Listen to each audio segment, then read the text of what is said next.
Hello focus, आज जिस opportunity के बारे में हम लोग आपस में बात करने वाले हैं, ये अपॉर्चुनिटी हमारी biotechnology industry research assistance council में निकाली गई है, जिसको आप सभी लोग बिराक के नाम से जरूर जानते होंगे। बिराक ने अपनी ऑफिशियल वेबसाइट पे ये डिटेल्ड एडवर्टाइजमेंट पब्लिश किया है regarding recruitment of consultant in legal department. इस पूरे डिटेल्ड एडवर्टाइजमेंट की हर एक डिटेल आप सभी कैंडिडेट्स के साथ शेयर करने से पहले एक इंपॉर्टेंट इंफॉर्मेशन वीडियो की स्टार्टिंग में आप सभी कैंडिडेट्स को देना चाहता हूं। जो भी कैंडिडेट अभी लॉ स्टूडेंट है, लॉ ग्रेजुएट हो चुका है या फिर प्रैक्टिसिंग एडवोकेट है ऑल ओवर इंडिया के किसी भी कोर्ट में, अगर आप लोग चाहते हैं हमारे इंडिया में हमारे लॉ ग्रेजुएट्स के लिए कोई भी वैकेंसी निकले, चाहे वो आपकी इंटर्नशिप की अपॉर्चुनिटी हो, जुडिशरी की अपॉर्चुनिटी हो, कोई कॉर्पोरेट वैकेंसी हो या फिर सेंट्रल और स्टेट गवर्नमेंट के द्वारा निकाली गई कोई बैंक की वैकेंसी हो, पब्लिक सेक्टर अंडरटेकिंग यानी पीएसयू की वैकेंसी हो या फिर हमारे प्रैक्टिसिंग एडवोकेट्स के लिए निकाली गई कोई इम्पैनलमेंट की वैकेंसी हो, it means all over India में हमारे लॉ ग्रेजुएट्स के लिए कोई भी वैकेंसी निकलेगी, उस वैकेंसी के रिगार्डिंग आप सभी कैंडिडेट्स को इस चैनल पे टाइमली अपडेट प्रोवाइड कराई जाएंगी, ताकि हमारे इंडिया में किसी भी लॉ ग्रेजुएट से आने वाली लॉ की लीगल अपॉर्चुनिटी की अपडेट मिस आउट ना हो। तो मैं चाहूंगा जिस भी कैंडिडेट ने अभी इस चैनल को सब्सक्राइब नहीं करा है, वो मेक श्योर करे कि वो इस चैनल को बिना सब्सक्राइब करे ना जाए। अब बात कर लेते हैं हम लोग इस डिटेल्ड एडवर्टाइजमेंट के बारे में। Biotechnology industry research assistance council यानी कि बिराक हमें जो डेजिग्नेशन ऑफर कर रहा है, इस एडवर्टाइजमेंट के थ्रू हमें ये लोग कंसल्टेंट की डेजिग्नेशन ऑफर कर रहे हैं लीगल डिपार्टमेंट ने। और इन्होंने क्लियरली एडवर्टाइजमेंट के स्टार्टिंग में ही मेंशन करा है कि आपकी जो ये जॉब है, ये आपकी कॉन्ट्रैक्चुअल बेसिस की जॉब है, यानी ये जॉब आपकी परमानेंट जॉब नहीं है। आपका बिराक के साथ 1 साल का कॉन्ट्रैक्ट बनेगा।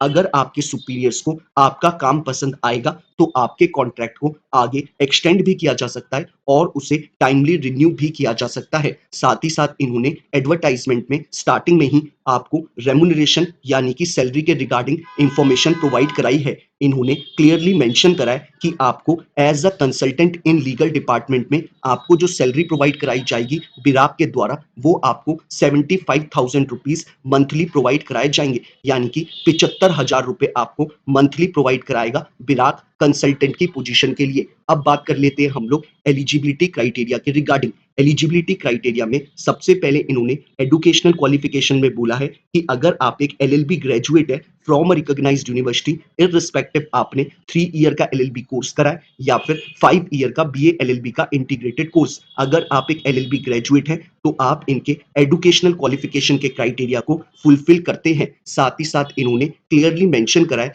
कि कैंडिडेट के पास एक अच्छी खासी नॉलेज होनी चाहिए कॉन्ट्रैक्ट्स को ड्राफ्ट करने में, और साथ ही साथ उसको एग्रीमेंट्स ड्राफ्ट करने आने चाहिए, उसको कॉन्ट्रैक्चुअल ऑब्लिगेशंस के बारे में नॉलेज होनी चाहिए और उसको लीगल प्रोविजंस कॉन्ट्रैक्ट और एग्रीमेंट के बारे में पता होने चाहिए। तो ये इन्होंने हमें एलिजिबिलिटी क्राइटेरिया के एजुकेशनल क्वालिफिकेशन में सारी चीजें मेंशन करी हैं। साथ ही साथ इन्होंने डिजायरेबल क्वालिफिकेशन में बोला है कि अगर आप एक एलएलएम ग्रेजुएट है और आपने अपनी एलएलएम भी आपने इंटेलेक्चुअल प्रॉपर्टी राइट्स यानी आईपीआर में करी है, तो आप इनके लिए एक डिजायर्ड कैंडिडेट है जिसको ये फॉर्म जरूर फिलअप करना चाहिए। तो ये इन्होंने हमें एजुकेशनल क्वालिफिकेशन के रिगार्डिंग इंफॉर्मेशन एडवर्टाइजमेंट में प्रोवाइड कराई है। अब बात कर लेते हैं हम लोग एक्सपीरियंस के रिगार्डिंग। इन्होंने क्लियरली मेंशन करा है कि आपका जो एक्सपीरियंस काउंट होगा वो आपका पोस्ट क्वालिफिकेशन होगा, और इन्होंने क्लियरली मेंशन करा है कि अगर आपको 3 साल से ज्यादा प्रैक्टिस करते हुए हो गए हैं और प्रैक्टिस भी आप किसी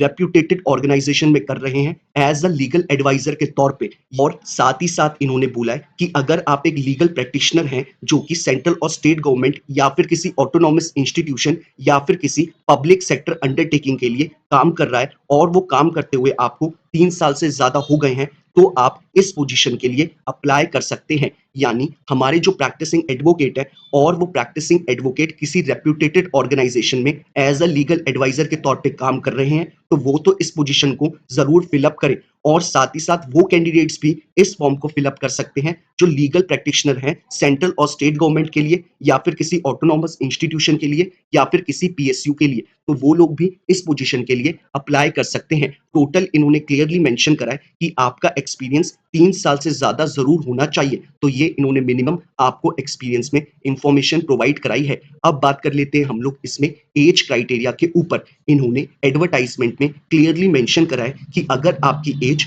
बिलो 45 ईयर है तो आप इस पूरे रिक्रूटमेंट प्रोसेस का पार्ट बन सकते हैं।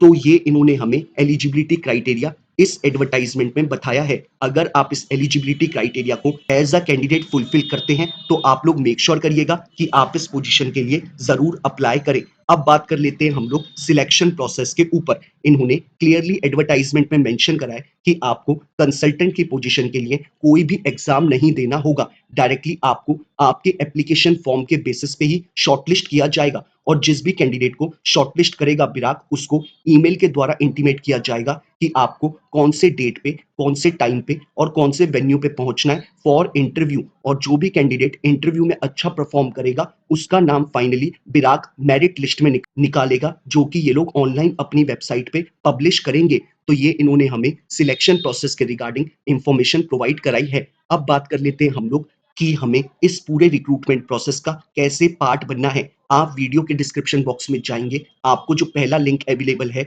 आप उस पर क्लिक करेंगे। क्लिक करते ही आपके स्क्रीन पे ये डिटेल्ड एडवर्टाइजमेंट खुल के आ जाएगा। आप चाहे तो इसे डाउनलोड कर सकते हैं या फिर अपने मोबाइल के स्क्रीन पे ही इस पूरे एडवर्टाइजमेंट को स्क्रॉल डाउन करके पढ़ सकते हैं। ऐसे ही वीडियो के डिस्क्रिप्शन बॉक्स में जो मैंने आप लोगों को सेकंड लिंक अवेलेबल कराया है आप उस पर क्लिक करेंगे। क्लिक करते ही आपके स्क्रीन पे कुछ ऐसा इंटरफेस खुल के आएगा। आपको यहाँ पे सबसे पहले अपने आप को रजिस्टर करना है। रजिस्टर करने के बाद आप इस फॉर्म को ऑनलाइन फिलअप कर सकते हैं। इन केस ऑनलाइन फॉर्म को फिलअप करने में किसी भी तरीके की आपकी कोई क्वेरी अराइज होती है तो आप लोग मुझे रीच आउट कर सकते हैं इंस्टाग्राम या ट्विटर पे टेक्स्ट मैसेज करके या फिर यूट्यूब पे अपना कमेंट ड्रॉप करके। मैं मेक श्योर करता हूं कि हर एक कैंडिडेट को अपने एंड से टाइमली बेसिस पे रिप्लाई कर दूं ताकि वो अपने फॉर्म को जल्दी से जल्दी फिलअप कर पाए और अपने आगे की प्रिपरेशन उतनी ही जल्दी शुरू कर पाए। तो आप सभी कैंडिडेट्स को मेक श्योर करना है कि आप इस फॉर्म को before 17th of June 2024 fill up कर दे,